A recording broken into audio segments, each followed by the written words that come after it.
ഇതിനുശേഷം യേശു തിബേരിയാസ് കടൽ തീരത്ത് വെച്ച് ശിഷ്യന്മാർക്ക് വീണ്ടും തന്നെ വെളിപ്പെടുത്തി. അവൻ വെളിപ്പെടുത്തിയത് ഇപ്രകാരമാണ്: ശിമയോൻ പത്രോസ്, ദീദിമോസ് എന്ന് വിളിക്കപ്പെടുന്ന തോമസ്, ഗലീലിയിലെ കാനായിൽ നിന്നുള്ള നഥാനിയേൽ, സെബദിയുടെ പുത്രന്മാർ എന്നിവരും വേറെ 2 ശിഷ്യന്മാരും ഒരുമിച്ചിരിക്കുകയായിരുന്നു. ശിമയോൻ പത്രോസ് പറഞ്ഞു, ഞാൻ മീൻ പിടിക്കാൻ പോവുകയാണ്.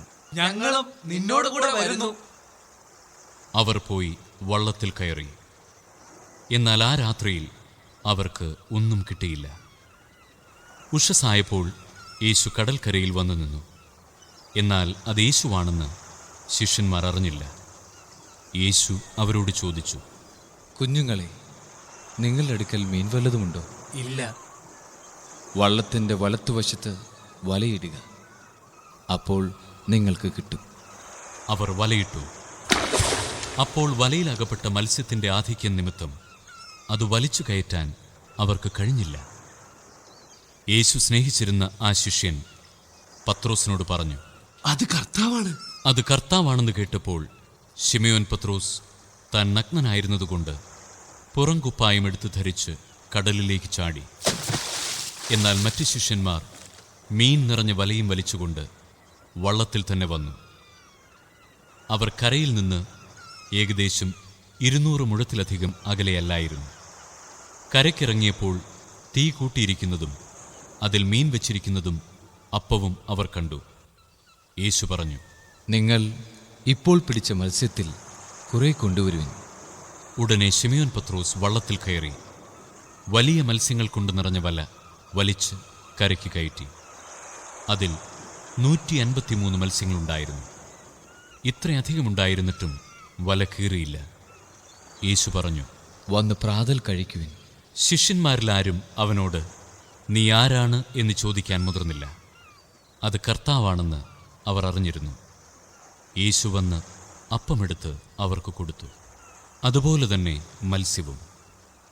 യേശു മരിച്ചവരിൽ നിന്ന് ഉയർപ്പിക്കപ്പെട്ട ശേഷം ശിഷ്യന്മാർക്ക് പ്രത്യക്ഷപ്പെടുന്നത് ഇത് 3-ാം പ്രാവശ്യമാണ്. അവരുടെ പ്രാതൽ കഴിഞ്ഞപ്പോൾ യേശു ശിമയോൻ പത്രോസിനോട് ചോദിച്ചു, യോഹന്നാന്റെ പുത്രനായ ശിമയോനെ, നീ ഇവരേക്കാൾ അധികമായി എന്നെ സ്നേഹിക്കുന്നുവോ? ഉവ്വ് കർത്താവേ, ഞാൻ നിന്നെ സ്നേഹിക്കുന്നുവെന്ന് നീ അറിയുന്നുവല്ലോ. എൻ്റെ ആടുകളെ മേയ്ക്കുക. 2-ാം പ്രാവശ്യവും അവൻ ചോദിച്ചു, യോഹന്നാന്റെ പുത്രനായ ശിമയോനെ, നീ എന്നെ സ്നേഹിക്കുന്നുവോ? ഉവ്വ് കർത്താവേ, ഞാൻ നിന്നെ സ്നേഹിക്കുന്നുവെന്ന് നീ അറിയുന്നുവല്ലോ. എൻ്റെ കുഞ്ഞാടുകളെ മേയ്ക്കുക. അവൻ 3-ാം പ്രാവശ്യവും അവനോട് ചോദിച്ചു, യോഹന്നാന്റെ പുത്രനായ ശിമയോനെ, നീ എന്നെ സ്നേഹിക്കുന്നുവോ? തന്നോട് 3-ാം പ്രാവശ്യവും നീ എന്നെ സ്നേഹിക്കുന്നുവോ എന്ന് അവൻ ചോദിച്ചതുകൊണ്ട് പത്രോസ് ദുഃഖിതനായി. അവൻ പറഞ്ഞു, കർത്താവേ, നീ എല്ലാം അറിയുന്നു. ഞാൻ നിന്നെ സ്നേഹിക്കുന്നുവെന്ന് നീ അറിയുന്നു. എൻ്റെ കുഞ്ഞാടുകളെ മേയ്ക്കുക. സത്യം സത്യമായി ഞാൻ നിന്നോട് പറയുന്നു, ചെറുപ്പമായിരുന്നപ്പോൾ നീ സ്വയം അരമുറുക്കുകയും ഇഷ്ടമുള്ളിടത്തേക്ക് പോവുകയും ചെയ്തിരുന്നു. എന്നാൽ പ്രായമാകുമ്പോൾ നീ നിന്റെ കൈകൾ നീട്ടുകയും മറ്റൊരുവൻ നിന്റെ അരമുറുക്കുകയും നീ ആഗ്രഹിക്കാത്തിടത്തേക്ക് നിന്നെ കൊണ്ടുപോവുകയും ചെയ്യും. ഇത് അവൻ പറഞ്ഞത് ഏതുവിധമുള്ള മരണത്താൽ പത്രോസ് ദൈവത്തെ മഹത്വപ്പെടുത്തും എന്ന് സൂചിപ്പിക്കാനാണ്. അതിനുശേഷം യേശു അവനോട് പറഞ്ഞു, എന്നെ അനുഗമിക്കുക. പത്രോസ് തിരിഞ്ഞു നോക്കിയപ്പോൾ യേശു സ്നേഹിച്ചിരുന്ന ആ ശിഷ്യൻ പിന്നാലെ വരുന്നത് കണ്ടു. ഇവനാണ് അത്താഴ സമയത്ത് യേശുവിൻ്റെ വക്ഷസിൽ ചാരിക്കിടന്നുകൊണ്ട്, കർത്താവേ, ആരാണ് നിന്നെ ഒറ്റിക്കൊടുക്കാൻ പോകുന്നത് എന്ന് ചോദിച്ചത്.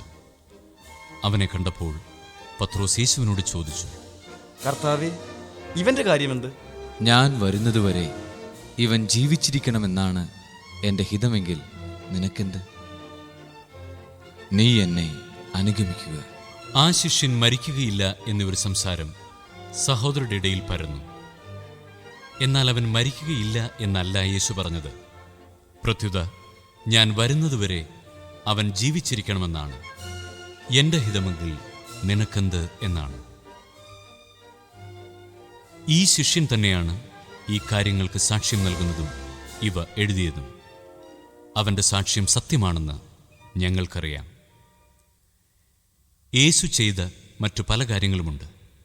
അതെല്ലാം എഴുതിയിരുന്നെങ്കിൽ ആ ഗ്രന്ഥങ്ങൾ ഉൾക്കൊള്ളാൻ ലോകത്തിന് തന്നെ സാധിക്കാതെ വരുമെന്നാണ് എനിക്ക് തോന്നുന്നത്.